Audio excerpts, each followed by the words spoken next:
What's up, y'all? This is Brave. I'm back for another review of Tia Mowry's My Next Act. I know it's been a minute since I reviewed this show. I'm not even gonna hold you. I kind of forgot about it. I absolutely forgot about this show, but let me just go ahead and wrap up the season. So I'm going to be reviewing episodes 5 and 6 in this video, and then I'll review episodes 7 and 8 in the next video. So let's go ahead and talk about it. Alright, so first things first, in episode 5, I feel like we got a lot of conversation about what Cairo wants to be when she grows up, okay? Because Tia has gotten wind that, Cairo has a big personality, so maybe she wants to act. She did what any mom would do. She started making calls. Because at the end of the day, Tia is very well connected in this industry, so she's going to do what she can to make sure that her daughter has the best opportunities. She got with like an acting coach, she's practicing running lines with Cairo, the whole thing. However, watching this really let me know that Cairo has no interest in anything that Tia was talking about. Okay? She did not want to act at all when it came to running the lines. I don't know, I feel like she just did not have the acting bug. Sure, she wants to pretend and make up stories, but she doesn't want to be an actor. We even see Cairo go on an actual audition, and I mean, bombed it, okay? She bombed it, but also I just kind of felt like, Tia, you kind of should have known that your daughter wasn't really interested. But I get it, you trying to make a scene. Because even when I think of how young Tia's brother was when he started, Taj was on a Full House when he was probably around Cairo's age. And the way he was able to deliver lines is very different than how Cairo was acting.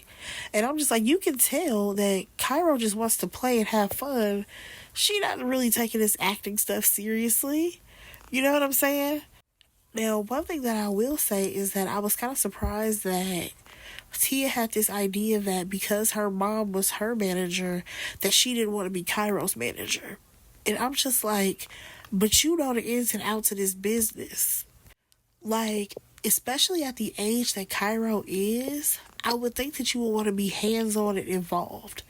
I can understand if Cairo was, maybe 15 or so, and you want to give this child, a better opportunity with a different manager, but she's every bit of under the age of 5. Maybe she turned 6, I can't remember, but I don't know, I just thought that was very interesting, that she did not want to be the manager. Now, one thing that I will respect, though, is that Tia is not going to try to force it. She's not going to try to push her daughter to, act and read lines and try to be this young actress, because at the end of the day, that's not what her daughter wants to do. And let's be honest, there are so many parents, especially we've heard horror stories of parents back in the day forcing their kids to be actors because they have, these big personalities. And those kids hated it. They had bad relationships with their parents. We all knew that their parents were only doing it for the money. And I think that's also the advantage of Tia already being an actress, is that she doesn't have a reason to try to force Cairo to do anything. She's already lived being an actress. You know what I'm saying? She's not trying to live vicariously through her daughter. It's really whatever Cairo wants to do, her mom is going to support it. Now, the next thing that was really big on this episode was the fact that we got to talk about Charles and Tia, right? So we have this scene where she's hanging out with her homegirls or whatever, and they talk about Charles. And within this conversation, they talk about when is it the right time to introduce your children to the new person that you're dating. Now, I believe it was Natasha who was like, oh, maybe about a year. Maybe, after dating somebody within a year, then you would want to introduce your kids to that person. And then here goes Tia out of nowhere. She's like, oh my gosh, you guys, guess what Charles did? So they're thinking it's going to be something real special. I mean, it was special to Tia, but it wasn't anything for her to be like, oh my gosh, guess what he did? The only thing that man did was hold her hand, y'all, and she acted like it was the greatest gesture in the world. And I'm just like, really, girl? So They play it back, right? And it was very clear that that man was holding her hand because they were going down some steps. They were going down some steps, and I think he was just holding her hand to make sure that she don't fall. I'm not even trying to be funny. Like, girl, Tia, you are making things bigger than what they are, okay? Relax. Then what was weird to me within that same scene was that I think it was Natasha again who was like, oh, well, girl, that seems territorial. I'm like, how does she have a man? How? Because she seems so cold to me. I don't know. Like, at first I thought I was going to like her, but every time she chimes in now, I'm annoyed with her. Now, moving on from that, we actually see Tia and Charles go on a date, right? So they go to this little pottery class or whatever, and they start talking about high school. And we learn that both of them missed out on their proms. So she missed out on prom because she was working, and he didn't go. I can't remember why he said he didn't go. What's so interesting to me, though, is that, like, I understand that Tia did not go to her prom in high school or whatever, but at the same time, I'm just thinking, like, y'all were the stars of the show. I'm just a little confused as to why y'all weren't able to go to prom. Like, I understand what a production schedule is and all of that, but I definitely feel like they could have, like, figured something out while they were filming that show for them to go to prom. I'm just saying that. I don't know what was happening back in the day, but that's a little weird. Like, this is not like they were just some number 9 on the call sheet type characters. They were number 1 and number 2. So I feel like they definitely could have made time where those girls could have went to their high school prom. But that's neither here nor there. So later on, Cairo, she wants to spend a lot of time with her mom, right? So Tia's hanging out with her daughter the whole day, right? And I think it was the same day as that audition. So she hanging out with her daughter, and next thing you know, shit, there's a knock at the door. Knock, knock, knock. Who is it? Oh, it's Charles. Baby boy is dressed up in a suit. He has a corsage for her and everything because they planned to go on a date, and he was going to basically recreate, a little prom moment for her. I thought it was really sweet. But of course, when she got to that door, she completely realized that she forgot all about the date, and she had to apologize. Be like, you know what? I have to deal with my daughter right now. I'm sorry about this, but maybe we can, get together another time. You can tell his little feelings was hurt. You know what I'm saying? Because he probably felt like, dang, like you could at least communicated that with me before I got all the way over here.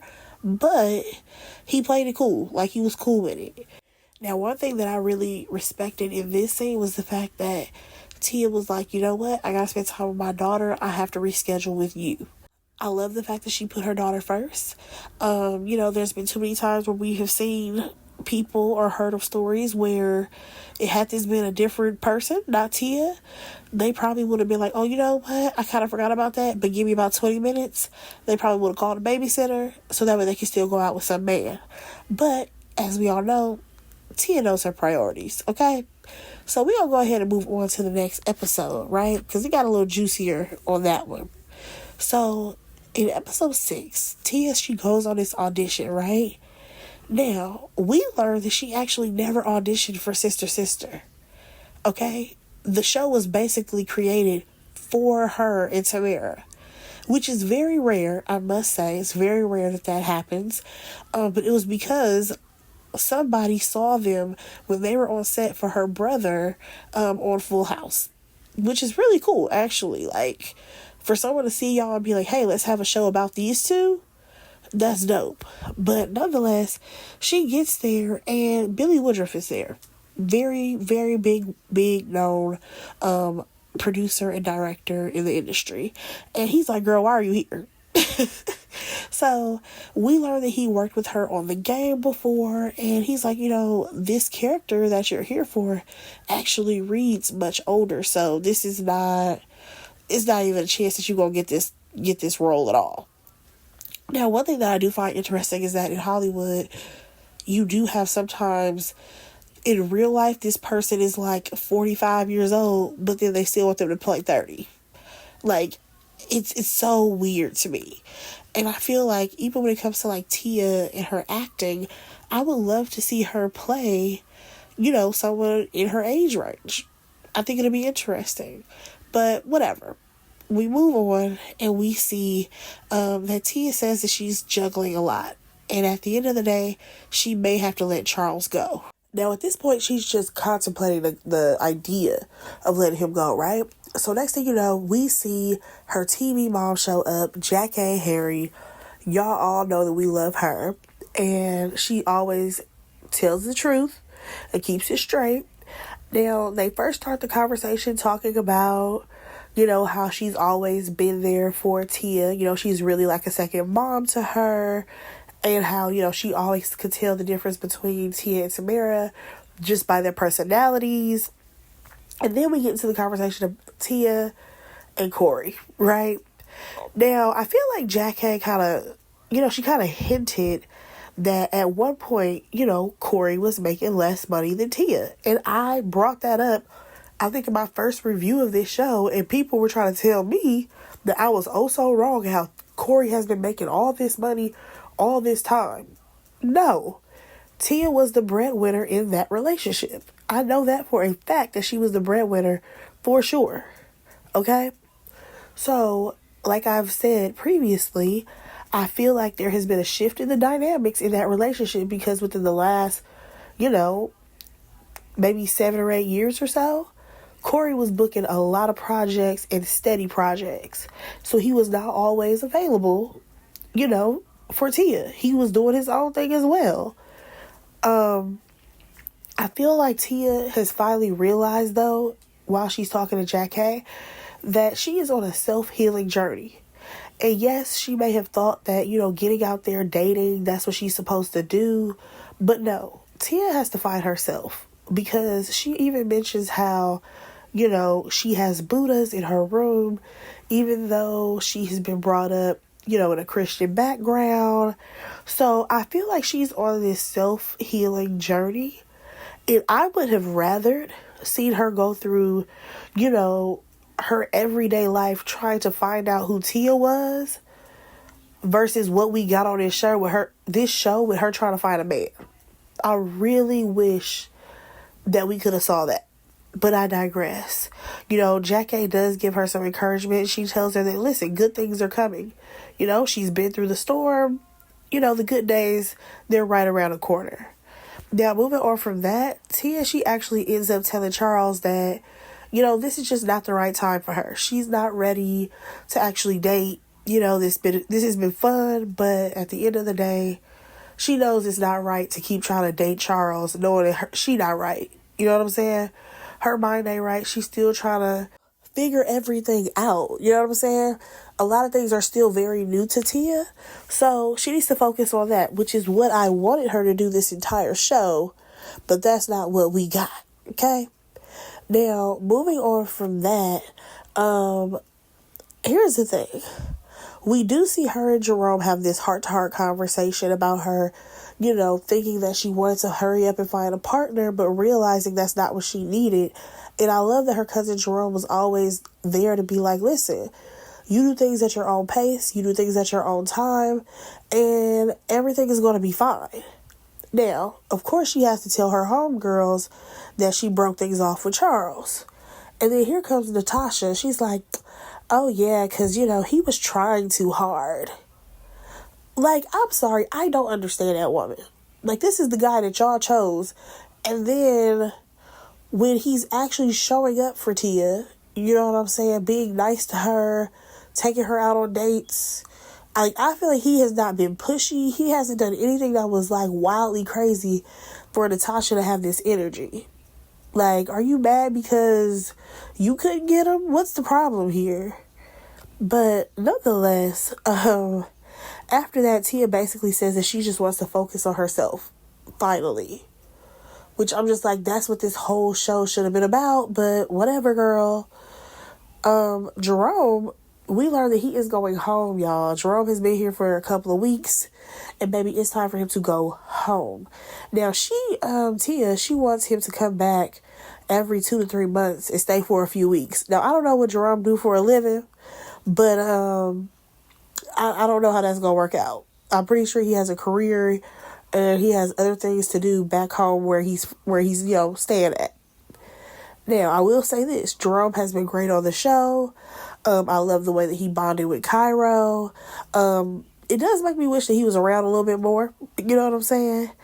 But I feel like the reason why Jerome wasn't around, because y'all remember he said that he had never met Cairo, was because maybe he was taking care of his mom.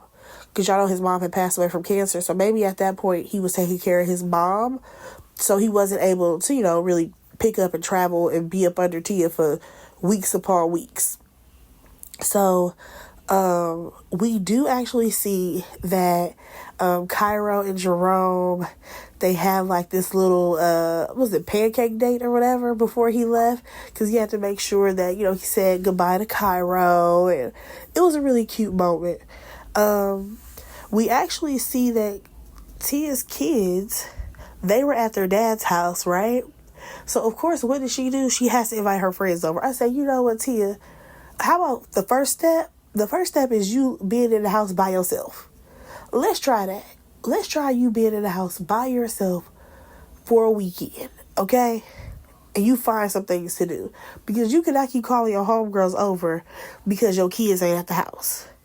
But nonetheless, she tells Natasha and Sierra to come over, and she surprises them with the chef to fix breakfast for them, and she basically thanks her friends for being right by her side.